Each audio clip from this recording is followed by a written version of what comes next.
আজ আমি চলে এসেছি গড়িয়া গোস্ততলাতে। আজ আপনাদের গড়িয়া কবি নজরুল মেট্রো স্টেশন থেকে জাস্ট 950 মিটার ডিস্টেন্সে একটি দারুণ সুন্দর বাড়ি দেখাবো, দোতলা বাড়ি। আর এটা আপনার 2 কাঠা 2 ছটাক জমির ওপর এই দোতলা বাড়িটি রয়েছে।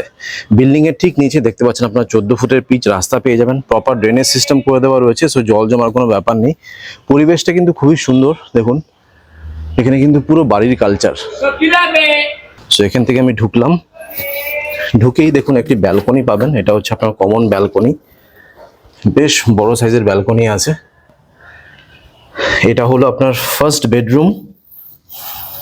এই বেডরুমটা অলমোস্ট 12x13 সাইজের আছে। দেখুন এখানে আপনারা ক্রস ভেন্টিলেশন পেয়ে যাবেন। এটা হলো আপনার সেকেন্ড বেডরুম। এই বেডরুমটা আপনাদেরকে একবার এই অ্যাঙ্গেল দিয়ে দেখিয়ে দিচ্ছি। এই বেডরুমটা অলমোস্ট 16x12 আছে। দেখুন এখানেও কিন্তু আপনারা ক্রস ভেন্টিলেশন পাচ্ছেন। এটা হলো আপনার থার্ড বেডরুম।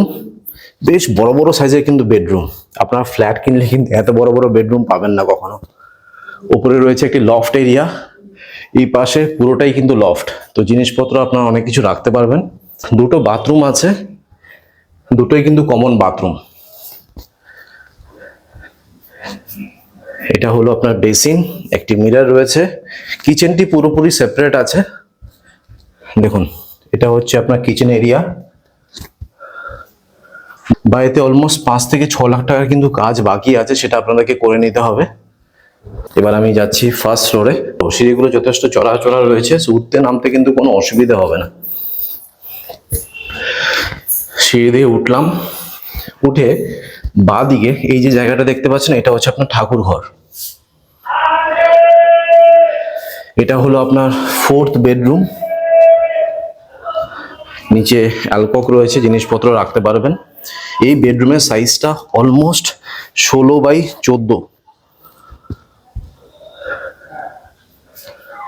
আর এটা হলো আপনার ছাদটাও বেশ বড় রয়েছে। ছাদে আপনারা অনুষ্ঠান করতে পারবেন। আর একটি কমন বাথরুম আছে, আর প্যাটার্নের একটি জলের ট্যাঙ্ক আছে। আর এই বাড়ির দুপাশে কিন্তু আপনার রাস্তা রয়েছে। এই দেখুন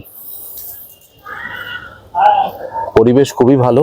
এটা হচ্ছে আপনার স্টোর রুম, এটা আপনাদেরকে শেষে দেখাবো। আর এটা হচ্ছে আপনার গ্যারেজ, 4 হুইলার পার্কিং। সো এটা আপনার কর্পোরেশন এরিয়া, এখানে আপনার গার্ডেন নিচে জল পাবেন। পেপার সবকিছু ওকে আছে, যে কোনো ব্যাংক থেকে আপনার লোন পেয়ে যাবেন। চলে এলাম বাড়ির ব্যাক সাইডে। এখানেও আরেকটি রাস্তা রয়েছে। দেখুন ব্যাক সাইডে আপনার 14 ফুটের পিচ রাস্তা পেয়ে যাবেন। দুটো গ্যারেজ পাবেন। চলুন গ্যারেজটাও দেখিয়ে দিই। এখানে আপনার আরামসে দুটো গাড়ি রাখতে পারবেন। আর যদি ছোট গাড়ি থাকে তাহলে এই পাশে রাখতে পারবেন। বাইক, স্কুটি বা ছোট গাড়ি যদি থাকে এখানে রাখতে পারবেন। বাড়ির সাইডে অলমোস্ট 2 ফুটের ছাদ রয়েছে, এই পাশে আপনারা গার্ডেনিং করতে পারবেন। আর এই বাড়িটির প্রাইস রাখা হয়েছে 75 লাখ। কিছুটা নেগোসিয়েশন হয়ে যাবে। আমি স্ক্রিনে আর ডেসক্রিপশন বক্সে নাম্বার শেয়ার করে দিচ্ছি, সেখানে কল করে আপনারা সাইট ভিজিট করে নিন।